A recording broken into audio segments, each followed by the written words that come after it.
The Great Hall of the Galactic Council had never seen such panic. Representatives from 47 different worlds sat in their floating chairs, all talking at once. Some had tentacles that waved in the air. Others had multiple eyes that blinked. Rapidly, a few looked almost human but had blue or green skin. Ambassador Cathara stood at the center of the room. Her 6 arms moved as she tried to calm everyone down. She was from the Villani race, tall and thin, with silver skin that seemed to glow under the lights. Her people had been part of the council for over 2,000 years. They were known for being calm and wise. But today, even Cathara was afraid. "Please, everyone must listen," she said in her soft voice. The universal translator made sure every species could understand her words. "We have received more reports from the Outer Rim territories." The large screen behind her showed a map of their galaxy. Dozens of red dots marked where star systems used to be. Now those places were just empty black space. The red dots were spreading toward the center of the galaxy like a deadly disease. "The Krellin system went dark 3 days ago," Cathara continued. "That makes 15 systems in the past month. The Void Hunters are moving faster than our worst predictions." An old reptilian creature named Counselor Vithrin stood up. His scales were gray with age, and his voice was deep and rough. "News from our defense fleets?" Cathara's expression grew even more worried. "The 5th Fleet engaged the Hunters near the Proxima colonies yesterday. We lost contact after the first hour of battle." The room fell silent. Everyone knew what that meant. The 5th Fleet had over 300 ships and 50,000 crew members. They were some of the best trained warriors in the galaxy. If they were gone, what hope did anyone else have? "How is this possible?" asked a small blue creature with large eyes. "Our shields have protected us for thousands of years. Our weapons are the most advanced in known space. The Hunters are different from anything we have faced before," Cathara replied. "They do not use normal weapons. Their ships are alive, made of flesh and metal combined. They feed on our technology. Our energy shields actually make them stronger." She pressed a button, and the screen changed. Now showed recordings from the last battle. The Council ships looked sleek and clean, like silver daggers in space.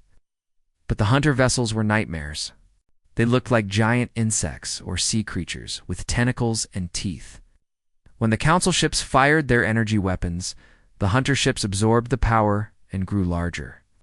"They eat our ships," whispered someone in the back of the room. "They consume everything." The recording showed how quickly the battle had turned. The Hunter ships moved like living things, bending and twisting in ways that should have been impossible. They wrapped around the Council vessels like snakes, tearing them apart from the inside.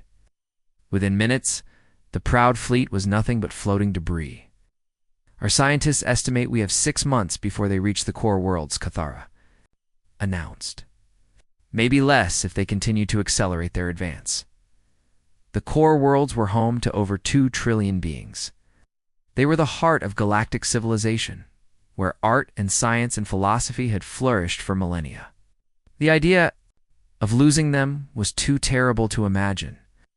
"What options do we have?" Counselor Vithrin asked.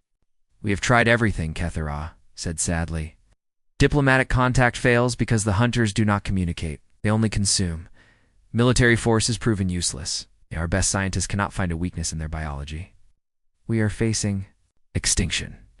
That was when junior researcher Zixtal entered the chamber. He was young for his species, barely out of the academy. His forearms carried data tablets, and his large eyes were wide with excitement. Most of the council members had never seen him before. Research assistants did not usually interrupt emergency sessions. "Forgive me, honored council," Zixtal said in a nervous voice. "But I have found something in the archives that might help." Several council members made angry sounds. How dare a junior researcher interrupt their emergency meeting?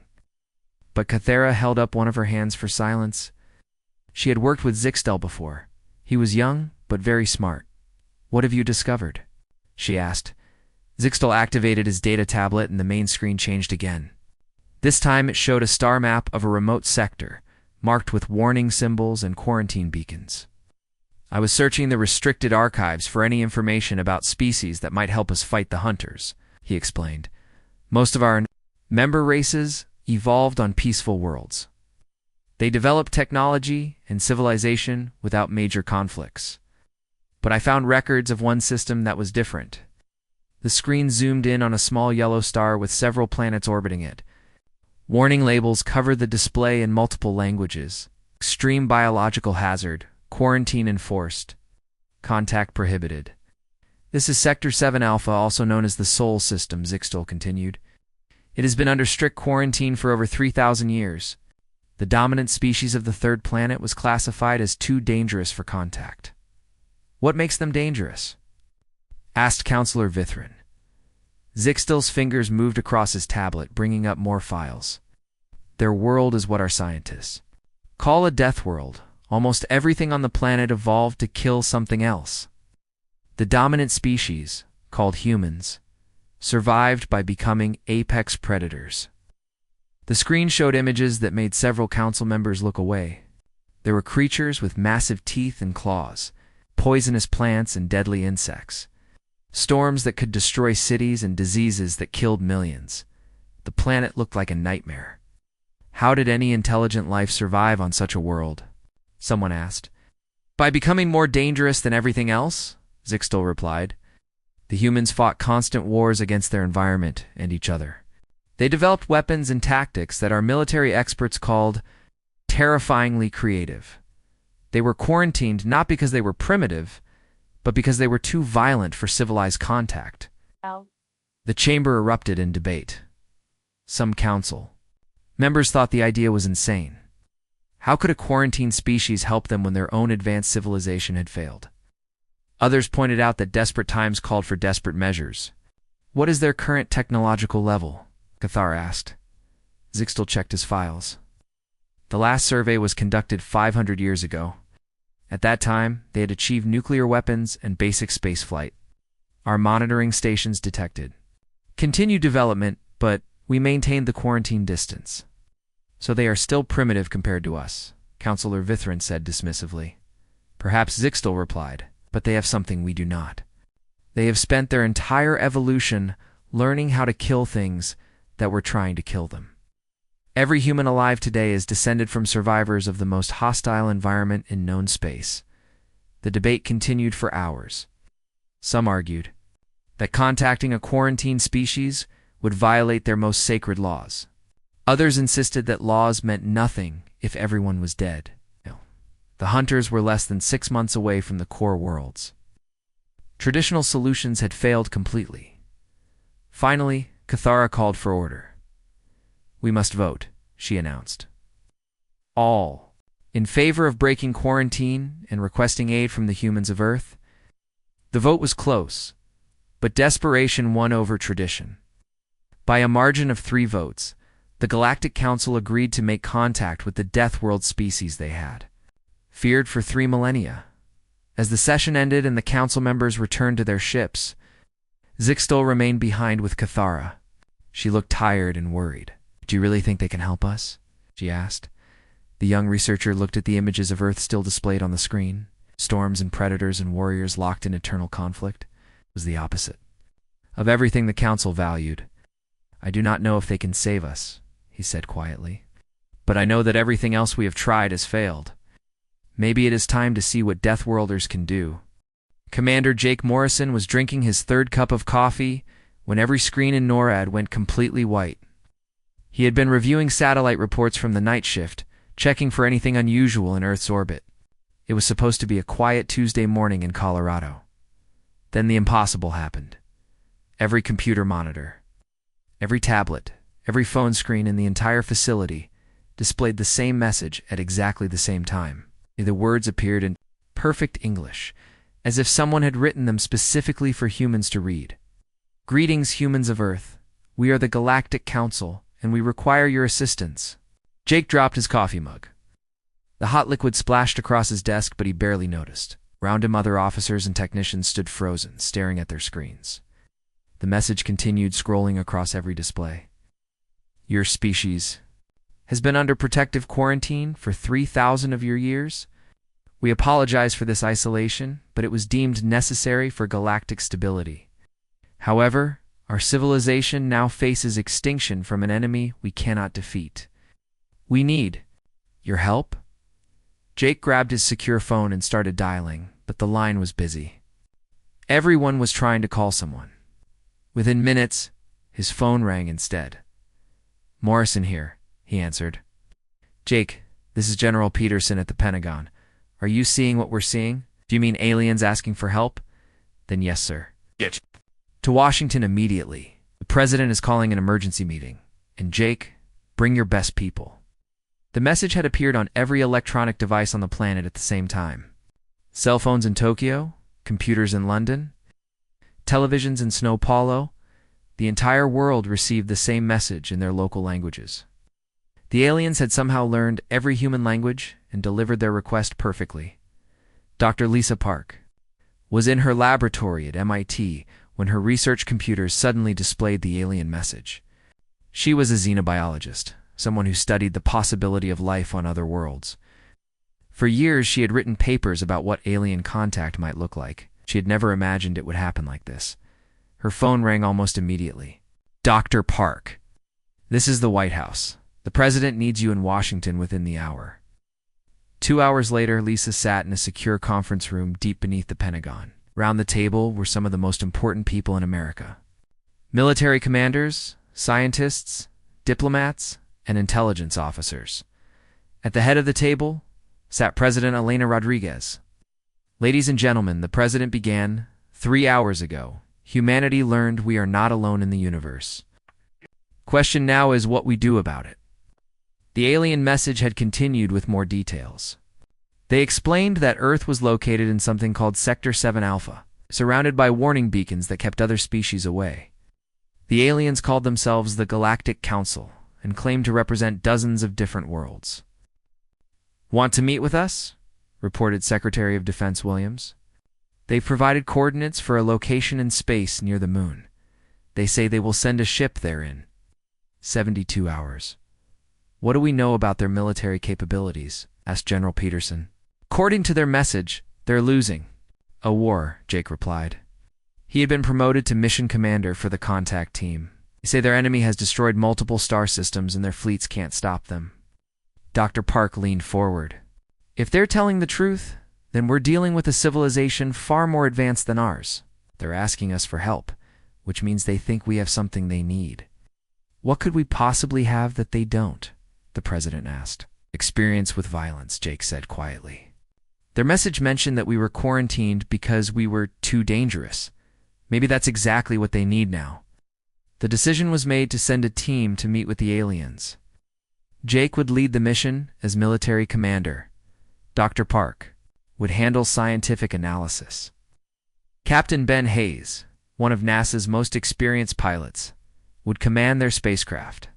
Maya Singh, a communications expert who spoke 12 languages, would manage the translation protocols.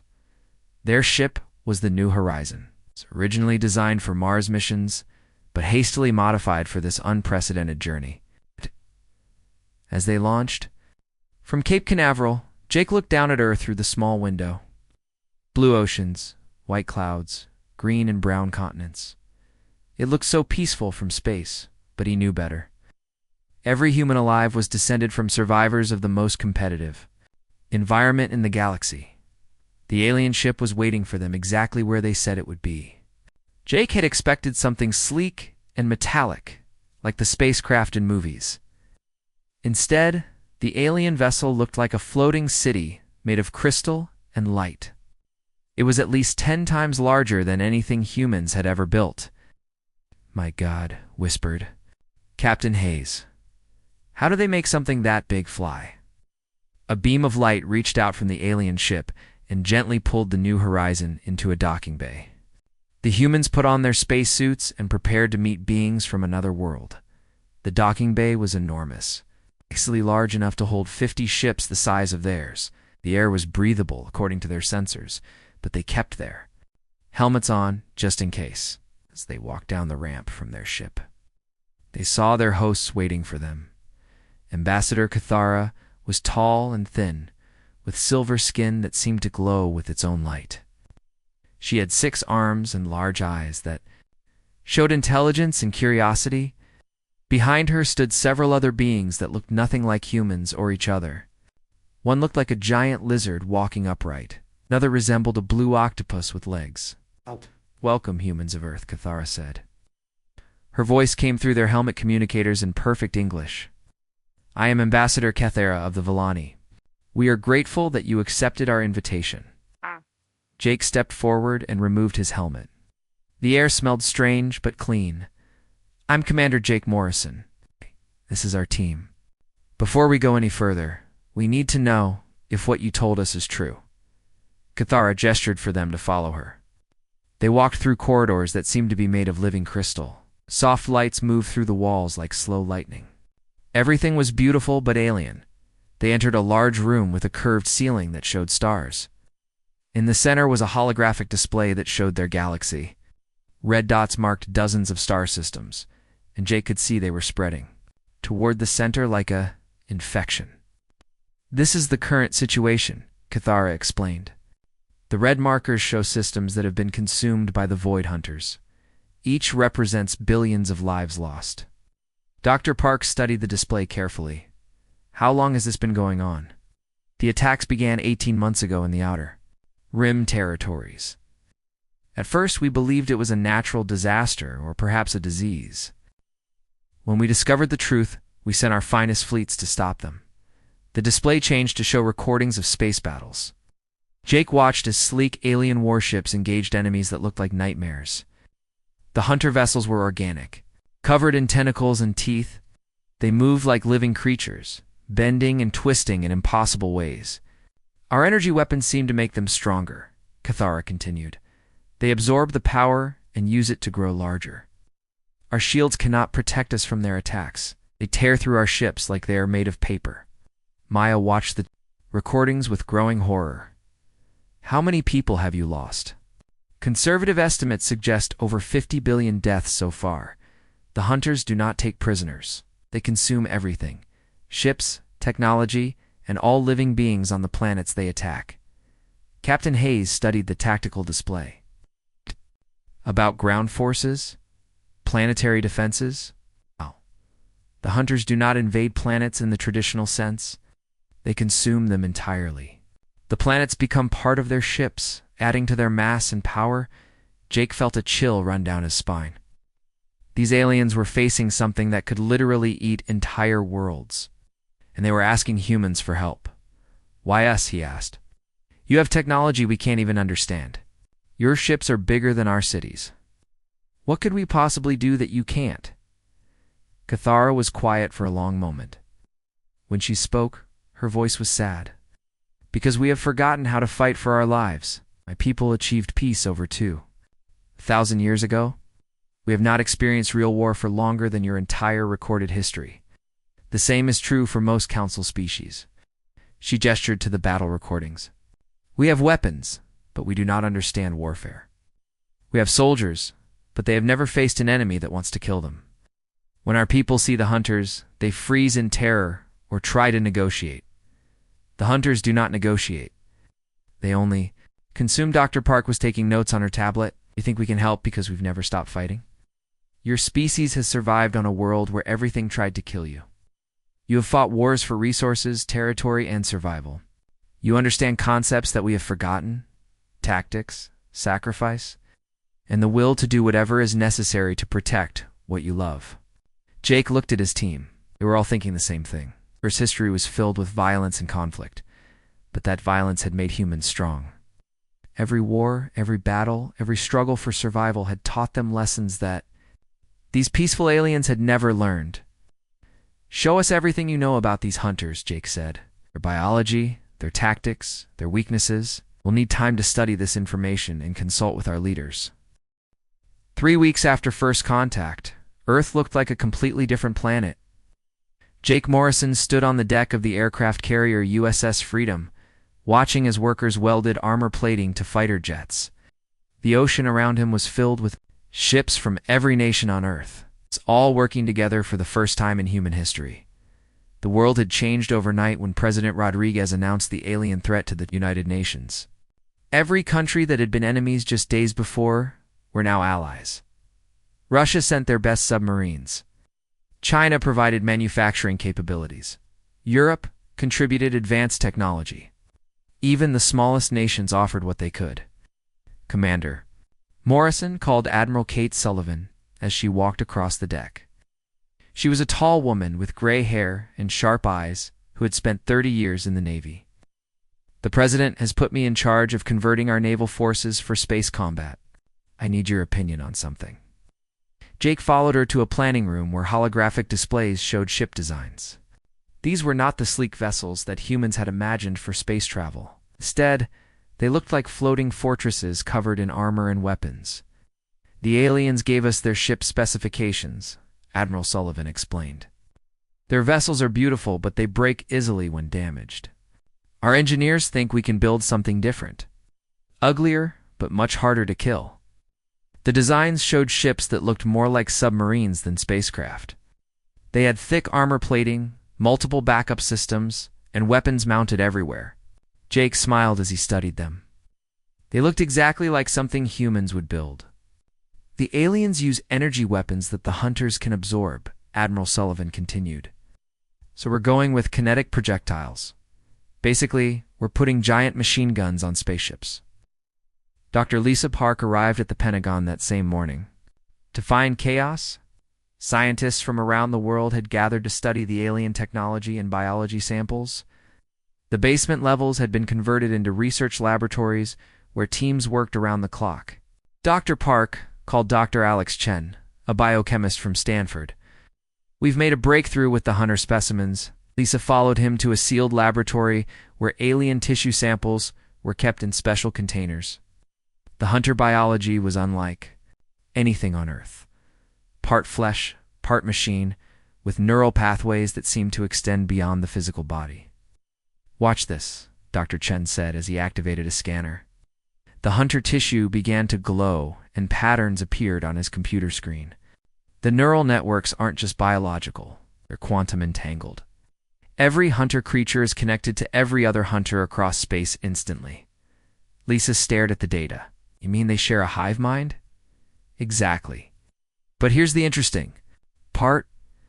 When we isolated this sample from the others, its behavior changed dramatically, became confused, almost panicked. Without the connection to the hive mind, individual hunters might be much weaker." While scientists studied alien biology, General Ryan Murphy was busy transforming Earth's armies.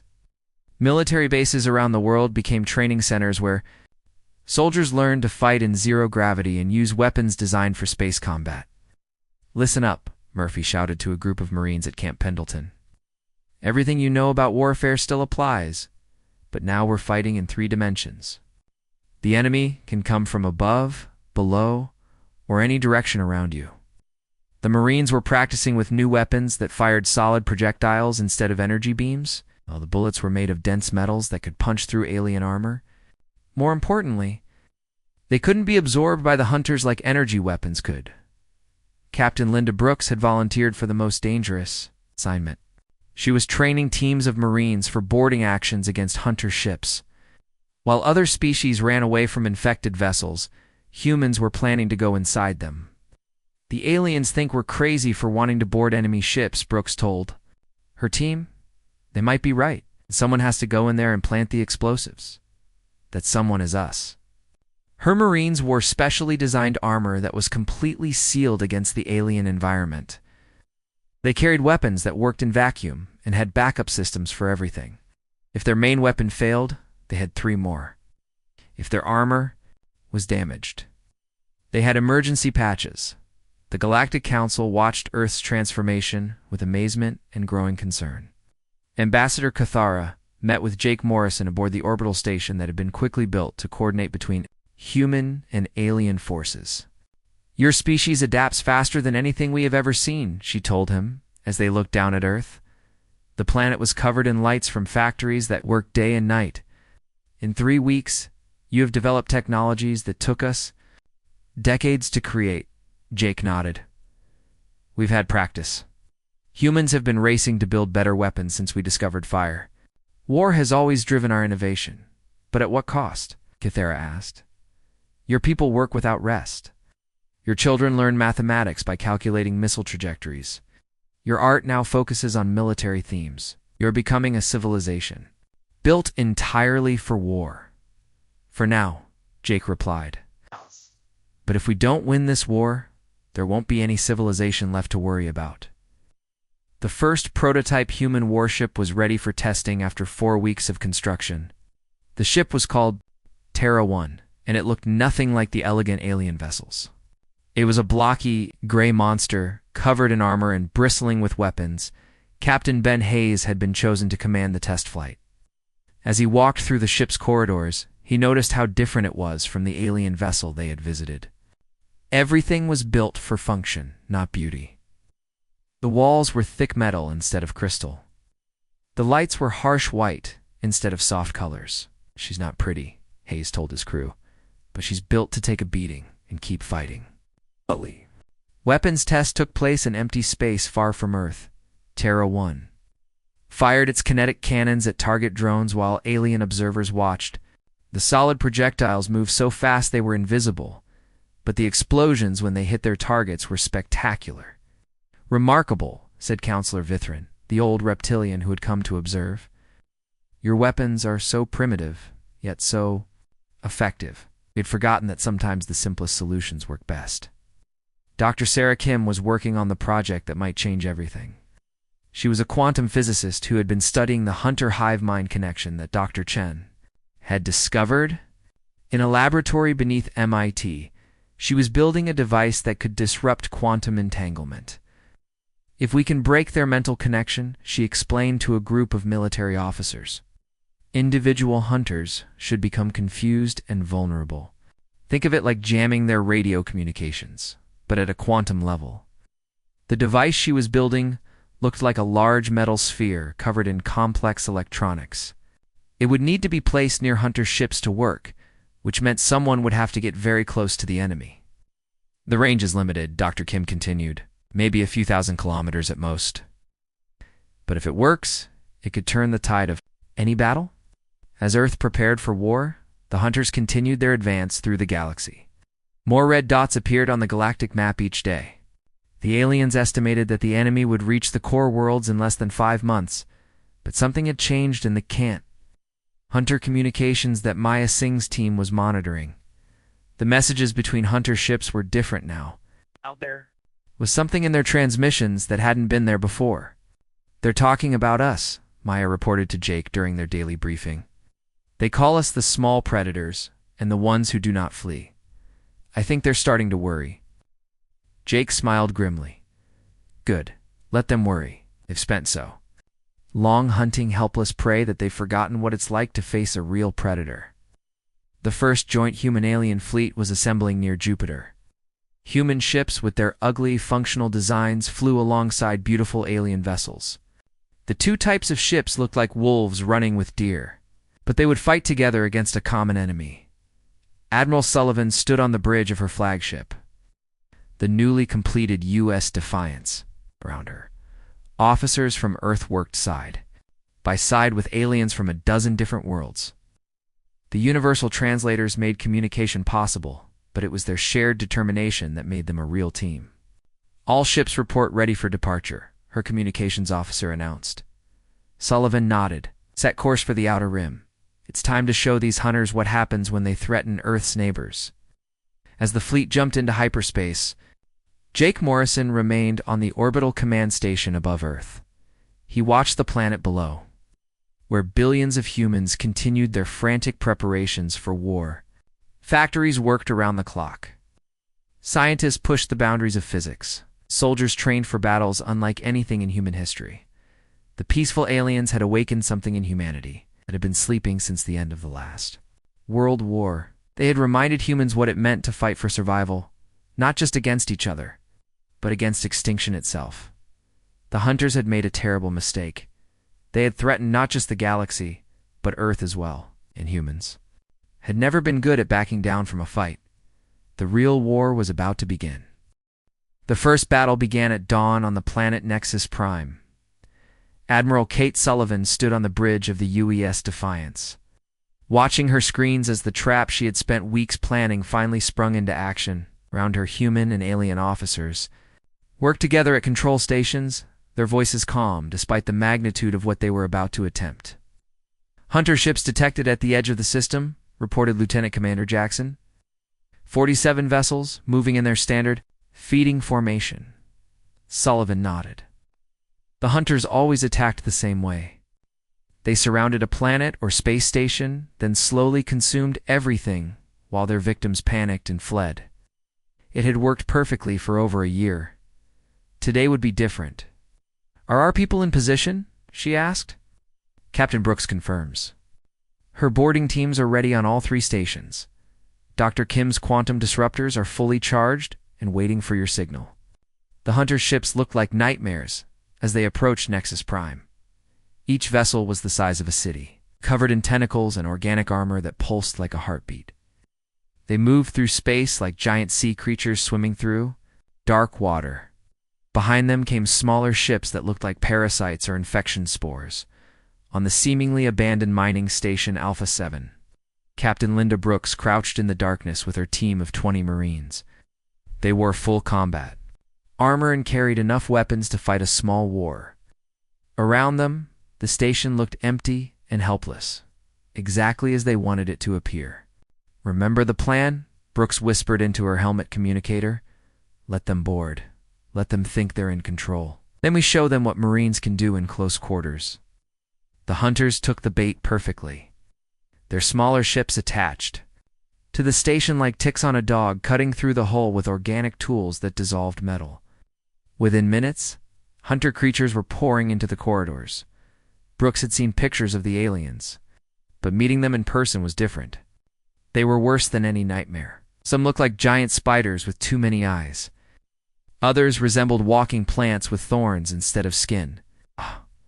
All of them had the same hungry look, as if they wanted to consume everything they saw. "Contact," Brooks reported as the first hunter turned the corner. Her rifle fired 3 times, and the creature fell backwards. The bullets were made of tungsten and moved so fast they punched right through the alien's armor. They don't like kinetic weapons much. Her Marines spread through the station, turning every corridor into a killing zone. The hunters had expected to find terrified civilians or maybe a few security guards. Instead, they found professional soldiers who had trained their entire lives to kill things that were trying to kill them in space. Admiral Sullivan watched as more hunter ships approached the planet. The aliens had no idea that human vessels were hiding in the asteroid belt, powered down and invisible to their sensors. The hunters were used to fighting enemies who announced their presence with energy shields and bright lights. Human ships were built to hide in the dark. "Phase 2, Sullivan ordered. "Activate the disruptors." Across the solar system, Dr. Sarah Kim's quantum disruption devices came online simultaneously. The effect was immediate and devastating. Every hunter ship suddenly stopped moving in perfect coordination. Their organic hulls began to pulse erratically, like hearts having trouble beating. "It's working," reported Dr. Park from the science station. "The quantum interference is breaking their hive mind connection." Individual ships are showing signs of confusion and panic.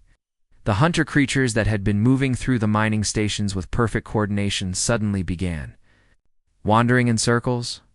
Some attacked their own allies. Others cowered in corners, making sounds that the universal translators could not interpret, but which sounded like fear. "Now," Sullivan commanded. The human fleet emerged from hiding like wolves attacking a flock of sheep. The used Defiance led the charge, followed by 50 other human warships. Their weapons were crude compared to alien technology. They were brutally effective. Kinetic cannons fired streams of tungsten projectiles at near light speed. Each bullet hit with the force of a small bomb, punching holes through hunter armor. That had been designed to absorb energy weapons. The alien ships, already confused by the quantum disruption, had no defense against this primitive but devastating attack. "Target their command sections," Sullivan ordered. "Those bulges near the front of each ship. Dr. Park thinks that's where their local brains are located." The human gunners were the best Earth could produce. Many had trained on video games before. Joining the military, giving them skills that translated perfectly to space combat, They treated the hunter ships like targets in a shooting gallery, methodically destroying one section after another. On Mining Station Alpha 7, Captain Brooks and her Marines were fighting their way toward the hunter ship that had attached itself to the docking bay. The aliens had superior numbers, but the humans had better tactics and weapons designed specifically to kill them. "Grenade out," called Sergeant Williams as he threw an explosive device down a corridor packed with hunter creatures. The explosion sent alien body parts flying in all directions. Brooks kicked down a door and found herself face to face with what appeared to be a hunter command creature. It was larger than the others, with multiple brains visible through transparent sections of its skull.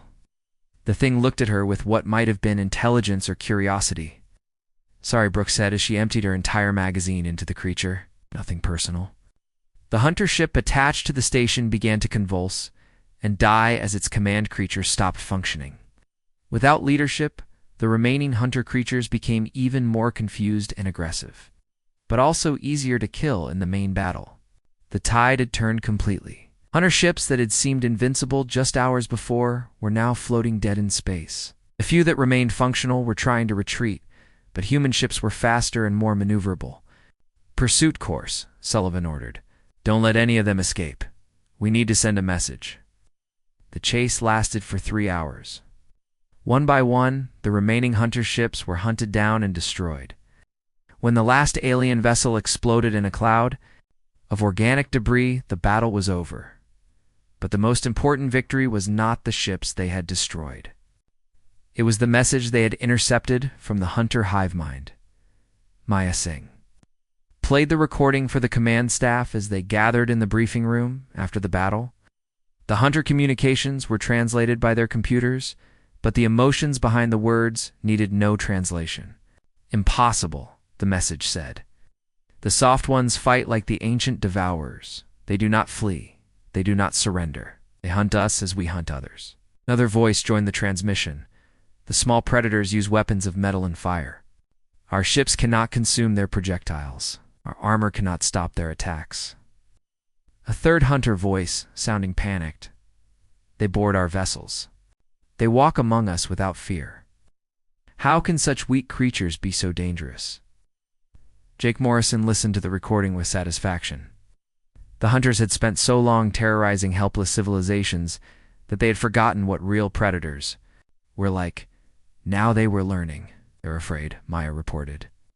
"For the first time in their species' history, they're experiencing fear. They don't understand how creatures they consider weak and primitive can be so effective at killing them." The news of the victory at Nexus Prime spread through the galaxy faster than light speed. Species that had been preparing for extinction suddenly had hope again. The impossible had happened. The hunters could be defeated, but the victory came with a cost. The galactic community was seeing a side of humanity that the Galactic Council had tried to hide for 3,000 years. Humans were not just capable of violence, they were exceptionally good at it. Counselor Vithrin watched recordings of human Marines fighting through hunter-infested stations and shuddered. "They move through enemy territory like it is their natural home," he told Ambassador Cathera. "They are not disturbed by the carnage. They seem to enjoy it." Cathera nodded sadly. "We asked them to save us. We did not consider what that would require them to become." The hunters, meanwhile, were adapting to this new threat. Their hive mind was analyzing every aspect of the battle, learning from their mistakes. They began to avoid systems where human ships were present and started developing new tactics specifically designed to counter human weapons. But humanity was adapting too. General Murphy's ground forces were already training for the next phase of the war. Dr. Kim was building better quantum disruptors. Admiral Sullivan was designing new ship classes based on lessons learned at Nexus Prime. The war had entered a new phase. The hunters were no longer the only predators in the galaxy. Earth's children had joined the hunt, and they brought with them millions of years of evolution that had taught them one simple lesson: kill or be killed. As Jake Morrison stood on the observation deck of the command station, looking out at the stars where human and alien ships now patrolled together, he felt something he had not experienced since childhood. For the first time in his life, humanity was not fighting other humans. They were fighting for the survival of all intelligent life in the galaxy It felt good to be the good guys for once, even if being the good guys required them to be very, very good at being bad. 6 months after the first distress call reached Earth, Jake Morrison stood before the largest gathering in galactic history. Elected representatives from over 200 species filled the great assembly hall on the council homeworld. Some had tentacles, others had scales, and a few looked almost human, but with different colored skin. All of them were looking at him. The war was over. The last Hunter fleet had been destroyed 3 weeks ago in the Battle of the Dark Nebula. Admiral Sullivan's combined human-alien armada had chased the remaining Hunters back to the empty space between galaxies, where they belonged. The few survivors had fled into the cosmic void, carrying with them stories that would keep them away from inhabited space for generations.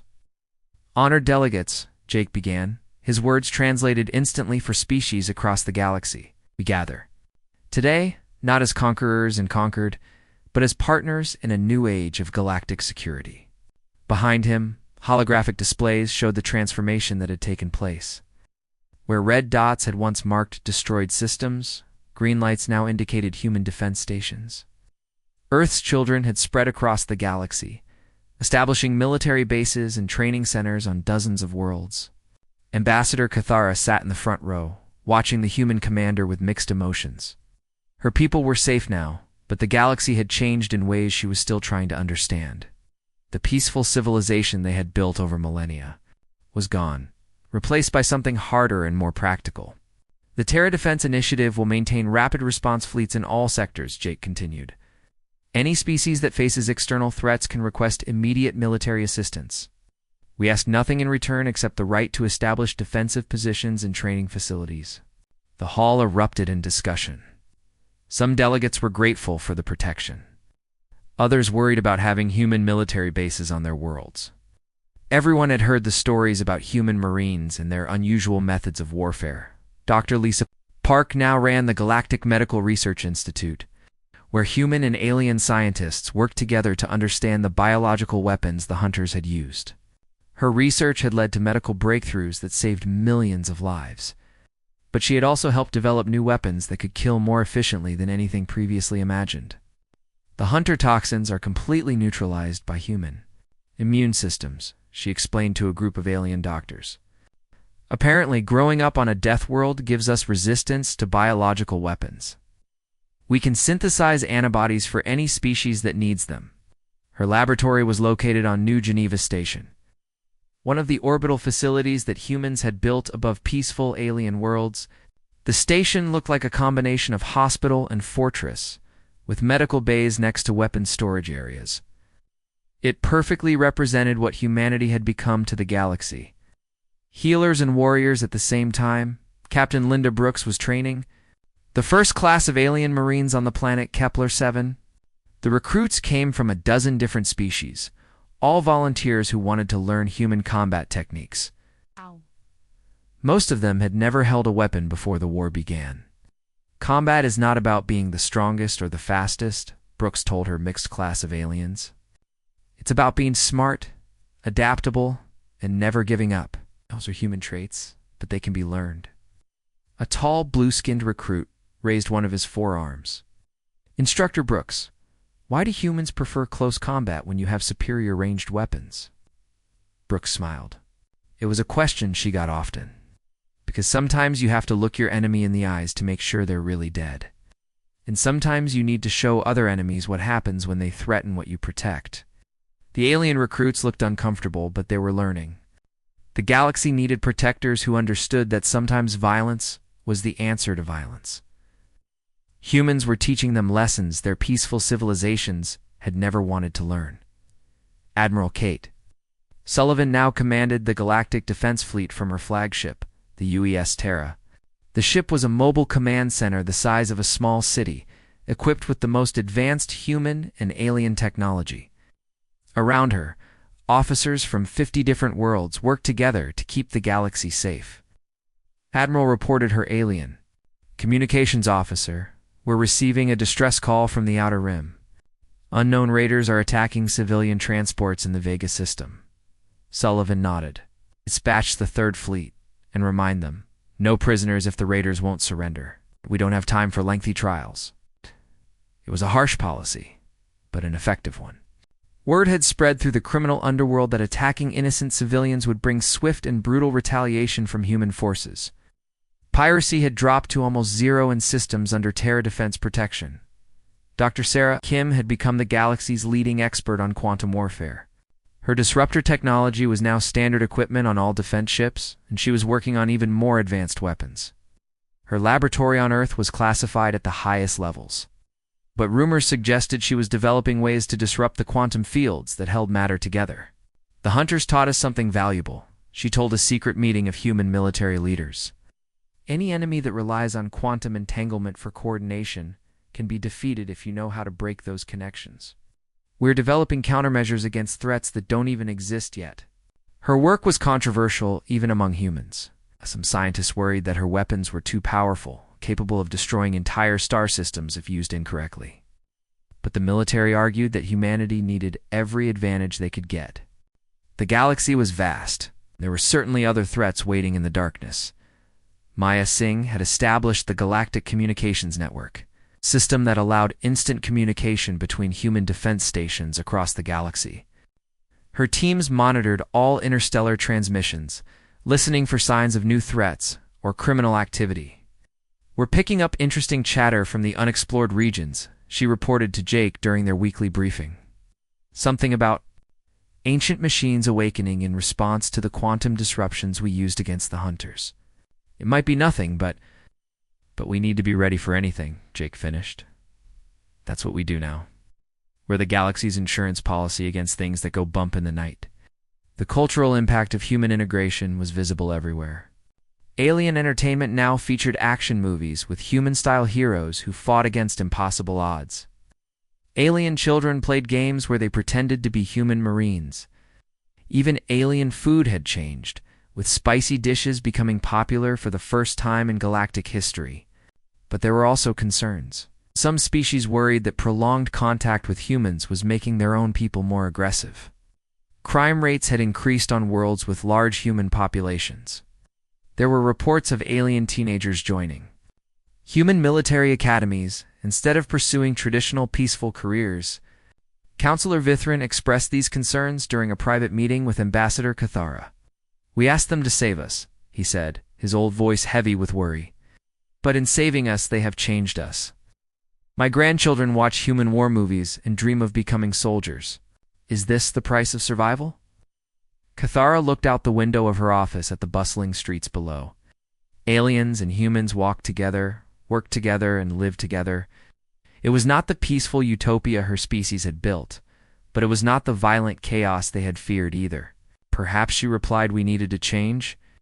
We had become so peaceful that we forgot how to protect ourselves. And the humans have reminded us that sometimes you must fight for what you love. On Earth, President Rodriguez was dealing with the opposite problem. Humanity had spent 6 months focused entirely on war, and now they needed to remember how to live in peace. Veterans returning from the galactic conflict had trouble adjusting to normal life. The planet's economy was still largely focused on military production. "We saved the galaxy," she told her cabinet. "But now, we need to save ourselves from becoming nothing but soldiers."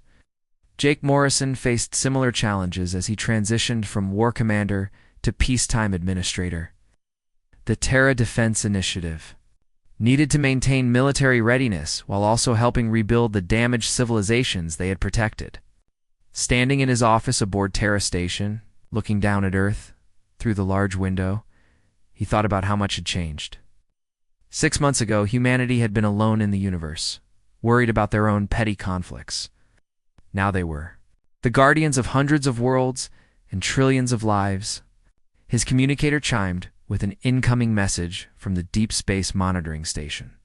"Commander Morrison, we're detecting unusual energy signatures from the Andromeda Galaxy. Preliminary analysis suggests artificial origin." Jake sighed and reached for his uniform jacket.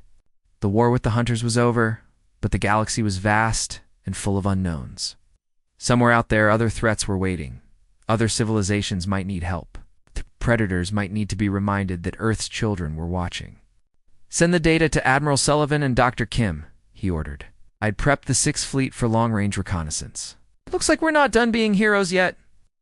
As Jake walked toward the command center, he passed a viewport that showed the stars,